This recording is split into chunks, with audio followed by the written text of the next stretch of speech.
Talaga mga kababayan, maluha-luha po si Erwin at umiyak.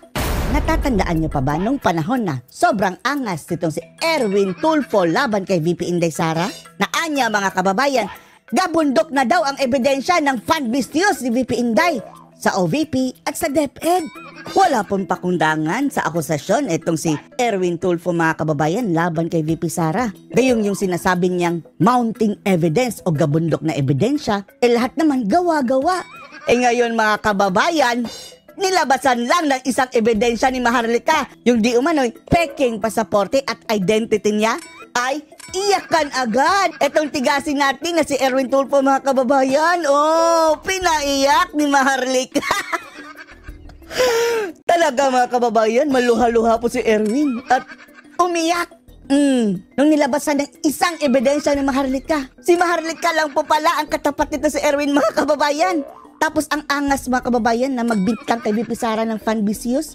Panoorin po ninyo ha. So eto po sinabi ni Erwin dati mga kababayan. Kaya tayo nagalit dito ha. Wala naman tayo sanang masamang tinapay dito kay Tulfo mga kababayan. Pero nung nakijoin na ito ni Tamba, naging hudas na rin mga kababayan. Naging pipi sa mga isyu ng bayan. Sunod-sunuran kay Tambaluslos, naging aso na Tambaluslos at binibira pa si VP Sara. Clearly see a diversion of attention away from the mounting evidence. Mounting evidence ha. Dinadivert daw ni VP Inday mga kababayan ang gabundok na ebidensya. Attention away from the mounting evidence of fund misuse under the office of the Vice President. Fund misuse under the office of the Vice President. And the Department of Education. At DepEd. Tapos nung hininga ng ebidensya, nasaan ang ebidensya? Wala silang mapakita mga kababayan na talagang may patibay na ebidensya. Puro lang bintang. Dahil sa COA mga kababayan, cleared na nga po si VP Sara. Ngayon mga kababayan, bumalik sa kanya. Mayroong nilabas na ebidensya si Maharlika tungkol dito sa fake identity at kanyang fraudulent daw na pasaporte. Umiyak mga kababayan. Kailangan po kapit sa patalim. I have to survive. Lahat po may dahilan Dahilan iyak ka na mga kababayan. Tingnan niyo mata, pulang-pulang. Kung mayaman yung mga yan, aalis ba yan? Hindi sila aalis. Dinadivert pa niya ang usapan mga kababayan. Ang ebidensya pinakita ni Maharlika, yung peking pasaporte mo. Tapos dinadivert ka sa pagiging OFW daw niya mga kababayan na TNT, tago ng tago.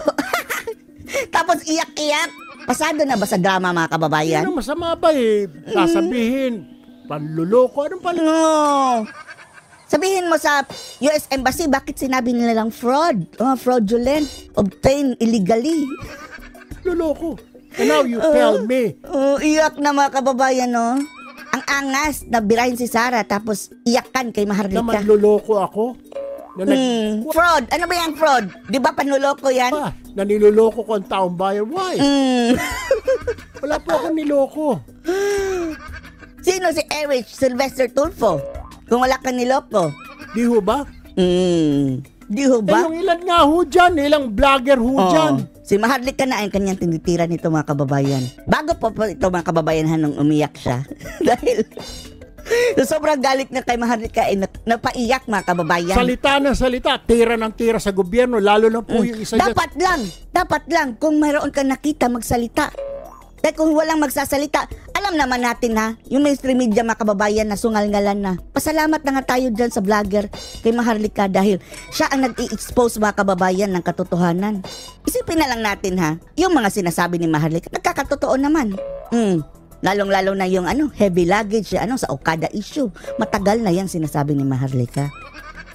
Malalaman ba natin yan kung hindi yan in-expose? Yung nagiging whistleblower si Maharlika Ikaw Tulfo, nasaan na madaldal na bunganga mo? Okay ka sana dati kung hindi ka lang kumampi sa mga demonyo. Sa Amerika na babae, nakapangasawa siguro ng mayaman na AFAM. Out of the topic na mga kababayan. So what? Napakaswerte mo, Ineng. Bira ng bira. Napakaswerte mo, mamahalin pa yung mga antipara mo. Irrelevant. So what?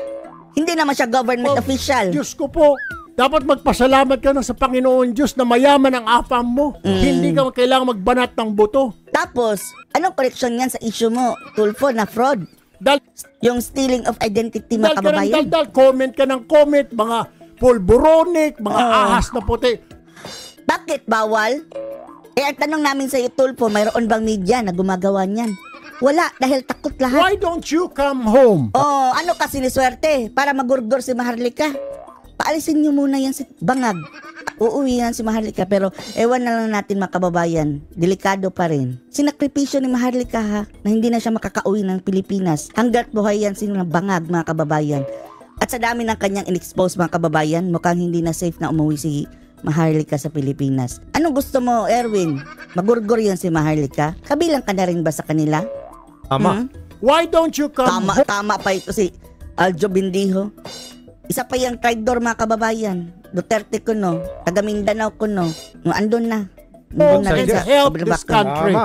Kung talagang may Tumulong na lang. malasakit ka sa bayan mo, umuwi ka rito, No, para magurgor. Ay nako. ibenta mo or i-donate mo yung kayamanan mo O na sino ka ba para magsabi sa kanya ng ganyan? Hindi yan tumatakbo si Maharlika. galing sa afam mo na Amerikano, ibigay mo sa mga mahihirap dito. Kasi Ikaw, palibasa mga kababayan, ang pinamigay-migay nito ay galing sa kanya mga sponsor. At the same time, kumikita din siya mga kababayan habang nagmimigay-migay dahil may video din. nagko-complain ka eh. Diba? Bakit hindi ka umuwi dito? And then you do the... Ikaw, Tulfo, nag-complain ka. Hindi ka namin narinig na may birada ka sa current administration mga kababayan, di ba? fight, you do the battle. Ay, hindi niya magawa yan. Takot yan sa Pilipinas pag gumawa na po.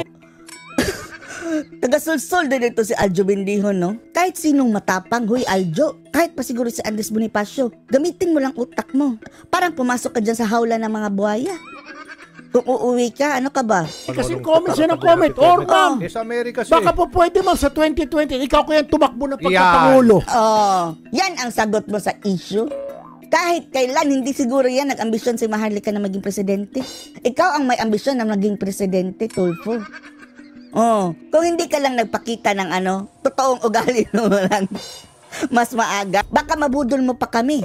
Gayon pa man mga kababayan, marami pa rin ang nabubudol nitong mga Tulfo ha, dahil outside dito sa ating community mga kababayan dito sa social media, sobrang dami pang mga Pilipino ang hindi pa namulat ang kanilang mga mata. Ikaw na lang kaya. You run as President po of the Republic. Okay, speak. Tapos head to head kayo ni Maharlika.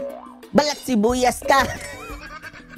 Oh, Maharlika mga kababayan, iyakan na si Tulfo. Tapos nung inaway na si Sara Duterte, hindi nga siya pinansin. Wala pa siyang ebidensya mga kababayan ha. Walang basihan. Anong napakita mong ebidensya si Maharlika? Meron. Oh. Hawak niya ang mga pasaporte mo, yung pirma mo. Sa US Embassy, binigay sa kanya.